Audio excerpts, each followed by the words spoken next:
Olá pessoal, bem-vindos a mais um vídeo de introdução à álgebra linear. No vídeo de hoje, nós vamos falar sobre subespaços vetoriais. Mas antes da gente ver a definição de subespaço vetorial, vamos lembrar um pouquinho o que a gente falou no vídeo passado. No vídeo anterior, nós falamos sobre espaços vetoriais. Espaços vetoriais eram um conjunto, não vazio, onde eu tinha uma operação de soma e uma operação de multiplicação por escalar, tais que essas duas operações tinham que satisfazer 8 propriedades, 8 axiomas.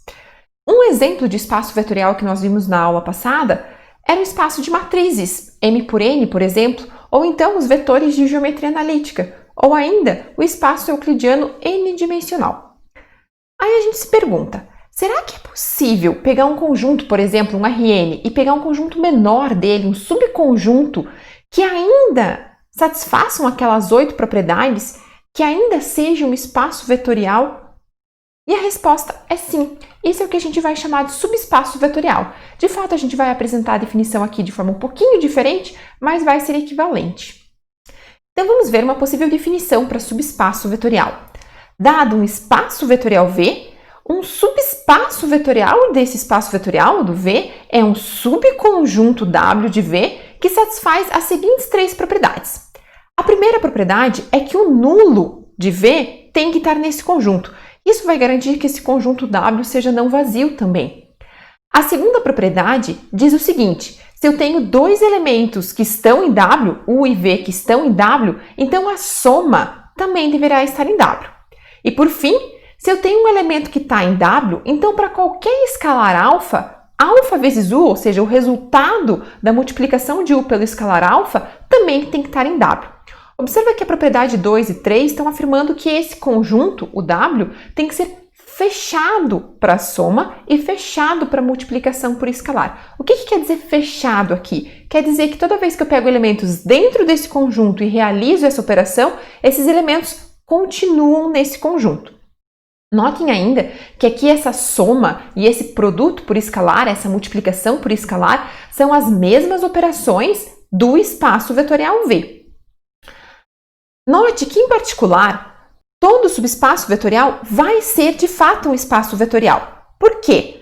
Porque uma vez que ele é fechado para essas operações, ou seja, uma vez que essas operações de soma e multiplicação por escalar estão bem definidas nesse conjunto e que esse conjunto não é vazio, já que o nulo está lá dentro, fica bastante fácil de verificar que aqui as 8 propriedades que valiam para quaisquer vetores de V vão valer em particular para os vetores de W, uma vez que W é um subconjunto de V.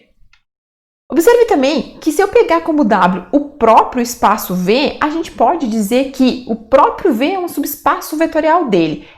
Assim como a gente tem um outro subespaço vetorial trivial, que é o subespaço que contém apenas o elemento nulo. Observe que W, que contém apenas o elemento nulo, ele não é vazio, ele tem um elemento nulo. E além disso, vai ser óbvio que se eu pego 2 elementos lá dentro, bem, só tem o nulo lá dentro, somar o nulo com o nulo resulta um nulo, então ainda está lá dentro, assim como um escalar vezes o nulo resulta um nulo, ainda estaria lá dentro. Então, portanto, o conjunto que contém só um nulo de um espaço vetorial V é um subespaço vetorial de V.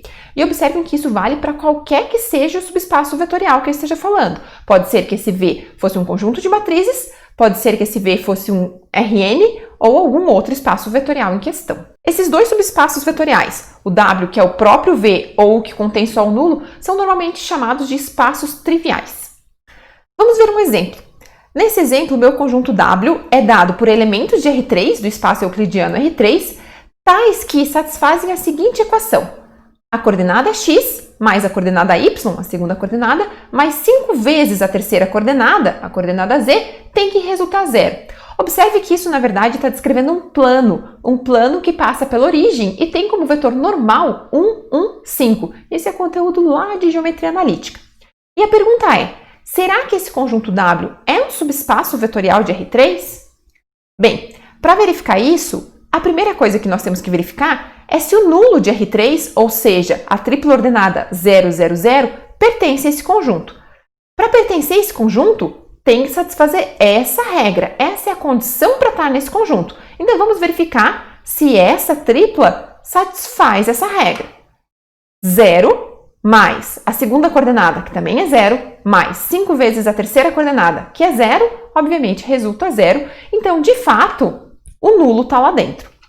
A segunda propriedade que nós temos que verificar se é válida é se é fechado para soma, ou seja, dado dois elementos que estão em W, será que a soma deles também vai estar?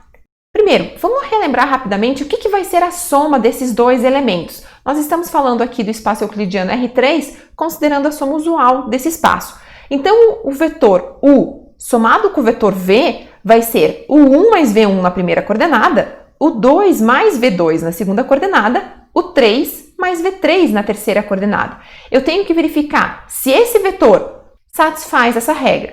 Ou seja, vou pegar a primeira coordenada de 1 mais V, que é 1 mais V1, mais a segunda coordenada do elemento que eu estou testando. A segunda coordenada de 1 mais V é o 2 mais V2, mais 5 vezes a terceira coordenada do elemento que eu estou testando.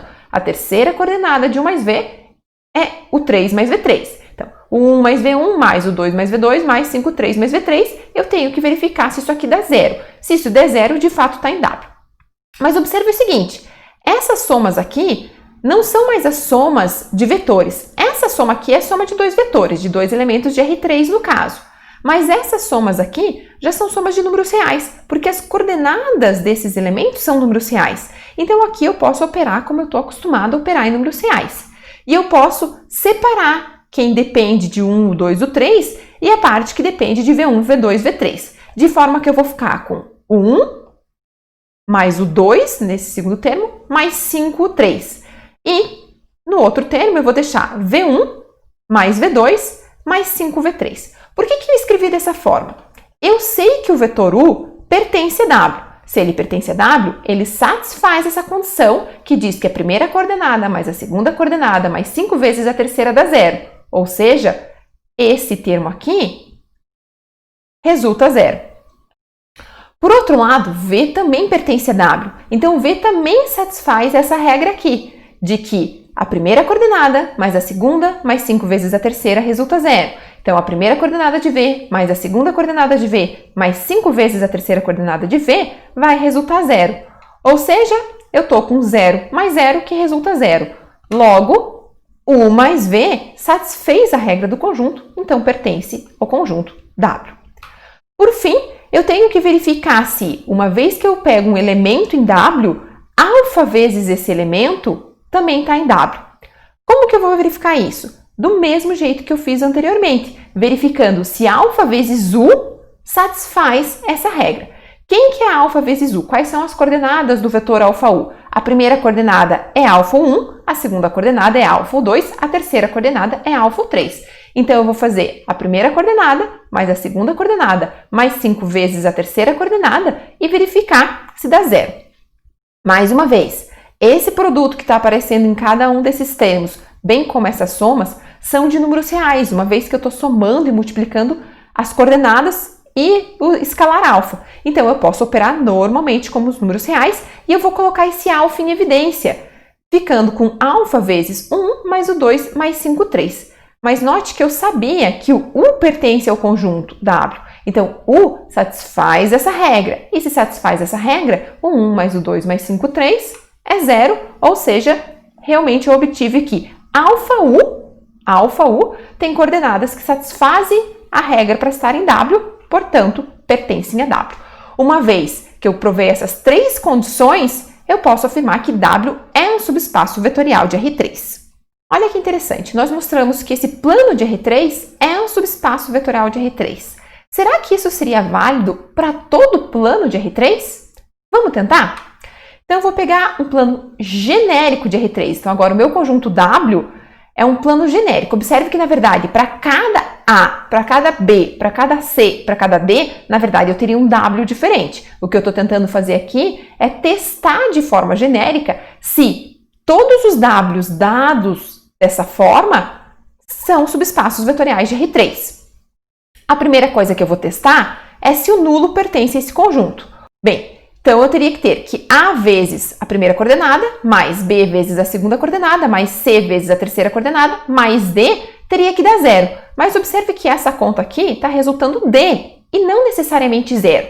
Então, não é qualquer plano que é um subespaço vetorial. De fato, se esse D for diferente de zero, o nulo não vai pertencer a esse conjunto e ele não vai ser um subespaço vetorial. Portanto, W não é necessariamente subespaço vetorial de R3. Por que eu acrescentei aqui o necessariamente? Eu estava fazendo a conta para um plano qualquer, ax mais by mais cz mais d igual a zero. Então, dependendo do plano, pode ser que desse certo, como o exemplo anterior, a gente viu que dava. Dependendo do plano, não. Na verdade, a gente viu aqui que se d é diferente de zero, não dá certo. Então, vamos mudar um pouco o nosso enunciado e colocar que d tem que ser zero. Ou seja, eu vou olhar para planos dessa forma, ax mais by mais cz igual a zero. Geometricamente, o que eu estou exigindo aqui? Eu estou pegando planos que passam pela origem do meu sistema de coordenadas. Isso é dizer que o 0, 0, 0 está lá. Bem, vamos verificar. O nulo está lá dentro? Tá, porque A vezes 0 mais B vezes 0 mais C vezes 0, que era a regra do conjunto, vai dar 0, ou seja, o nulo satisfaz a regra do conjunto. Da mesma forma, eu vou conseguir verificar que dois elementos que pertencem a esse conjunto, pertencem a esse plano, então a soma deles também vai estar no plano. E a ideia é exatamente a mesma que a gente fez no exemplo do slide anterior. Eu vou aplicar a regra do conjunto na soma de U mais V, ou seja, nas coordenadas o 1 mais V1, o 2 mais V2, o 3 mais V3, manipular, usar o fato de que U pertencia ao conjunto, então A1 mais B, o 2 mais C, o 3 é 0, que V pertence ao conjunto, então A, V1 mais B, V2 mais C, V3 é 0, para conseguir provar que, de fato, U mais V também está satisfazendo a regra do conjunto e, portanto, pertence ao conjunto W. E, analogamente, para o caso da multiplicação por escalar. Portanto, W é, de fato, um espaço vetorial de R3. O que a gente acabou de fazer nesse exercício aqui foi, na verdade, provar que todo plano de R3 que passa pela origem é um subespaço vetorial de R3. Vou escrever isso na forma de um teorema e já vou aproveitar para estender. A gente tem um resultado análogo para o caso de retas. Toda reta que passa pela origem é um subespaço vetorial de R3 também. Eu vou escrever o teorema da seguinte forma. Sejam A, B, C e D pertencentes aos reais, seja P um ponto e V um vetor não nulo. Então, o plano AX mais BY mais CZ mais D igual a zero é subespaço vetorial de R3 se e somente se o nulo pertence ao plano. Então, eu estou dizendo que se o plano contém o nulo é subespaço vetorial, mas isso é equivalente a dizer que D é igual a zero. Por outro lado, se o plano é um subespaço vetorial, obrigatoriamente ele tem que conter o nulo. Analogamente para a reta, se eu tenho uma reta dada por P mais lambda V, aqui V está agindo como vetor diretor, né? Por isso que foi exigido que ele fosse um vetor não nulo, vai ser um subespaço vetorial de R3 se e somente se o nulo estiver nessa reta. A demonstração desse teorema no caso do plano é o que a gente acabou de fazer no exercício anterior, e para o caso da reta é extremamente análoga. Sugiro que vocês tentem fazer essa demonstração. Agora vamos olhar para um outro conjunto, que não é mais um subconjunto de Rn, mas sim um subconjunto de matrizes.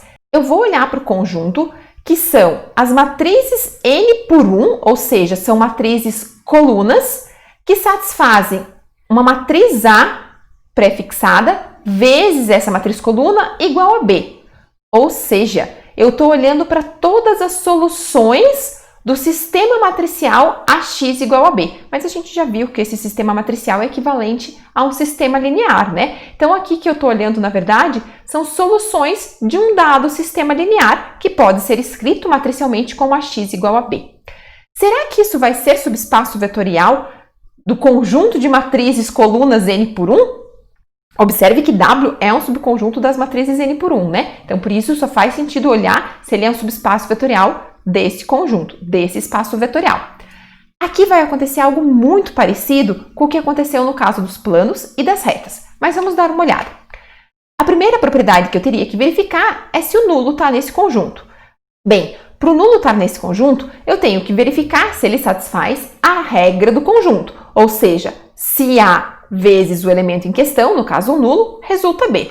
O problema é que A vezes o nulo resulta nulo. E se B não for a matriz nula, então esse conjunto não é um subespaço vetorial. Se B for a matriz nula, aí a gente tem que verificar ainda as outras duas condições para ser subespaço vetorial. mas para B não nulo, a gente já sabe que isso não é subespaço vetorial. Vamos dar uma olhada então no conjunto, análogo ao que a gente tinha antes, só que agora com B nulo. Ou seja, nós estamos olhando para o conjunto das soluções de um sistema linear homogêneo. Lembrando que um sistema linear homogêneo era justamente um sistema da forma AX igual a nulo. Vamos verificar então se esse conjunto é ou não um subespaço vetorial das matrizes n por 1. O que a gente vai mostrar agora, a gente já fez exatamente essas contas lá para trás, no vídeo quando a gente falou de sistema linear homogêneo. A gente explorou algumas propriedades do sistema linear homogêneo que eram justamente as que a gente vai precisar para provar que isso vai ser um subespaço vetorial. Mas vamos refazê-las aqui rapidinho. A primeira coisa que eu preciso verificar é se o nulo pertence ao conjunto. A regra do conjunto é que A vezes o elemento em questão tem que dar nulo. Então, A vezes o nulo está dando nulo, por isso pertence a W. Uma observação aqui. Observe que esse é o nulo das matrizes com M linhas e uma coluna, enquanto X está no conjunto das matrizes de N linhas e uma coluna. Então, esse nulo que aparece aqui não é o mesmo nulo que esse. A gente acaba denotando da mesma forma, mas não são os mesmos elementos. Eles têm uma quantidade de elementos, de linhas diferentes. Por isso, eu fiz questão de denotar a ordem dessas matrizes aqui para não causar confusão, ok? A segunda condição que nós temos que verificar é se, dado dois elementos no conjunto, a soma também vai estar lá. Bem, eu vou ter que verificar se a soma satisfaz a regra do conjunto. A regra do conjunto é que A vezes o elemento que eu quero testar tem que dar um nulo. Então, eu vou fazer A vezes x1 mais x2. Só que A vezes x1 mais x2, a gente sabe que eu posso fazer a distributiva e vai ficar A vezes x1 mais A vezes x2. Por outro lado, x1 pertence ao meu conjunto. Se x1 está no conjunto, ele satisfaz a regra do conjunto. Ou seja, A vezes x1 tem que dar nulo. A mesma coisa para o x2. Como ele está em W, satisfaz a regra do conjunto, então A vezes x2 dá nulo.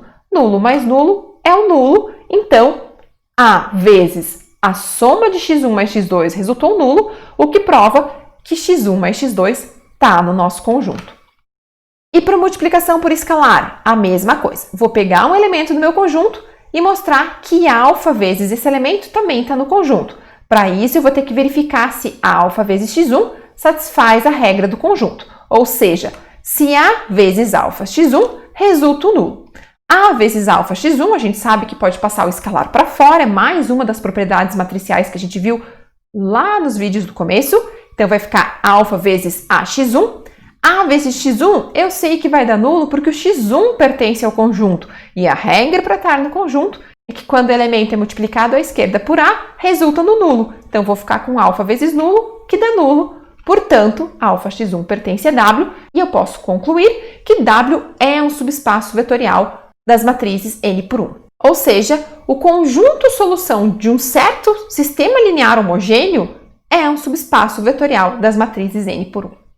Então, para finalizar, vamos escrever isso na forma de um teoreminha. Sejam A e B matrizes, o conjunto solução do sistema matricial AX igual a B ou do sistema linear AX igual a B é subespaço vetorial das matrizes n por 1, se e somente se a matriz B é a matriz nula. Nesse vídeo era isso que a gente queria passar para vocês. Até o próximo vídeo.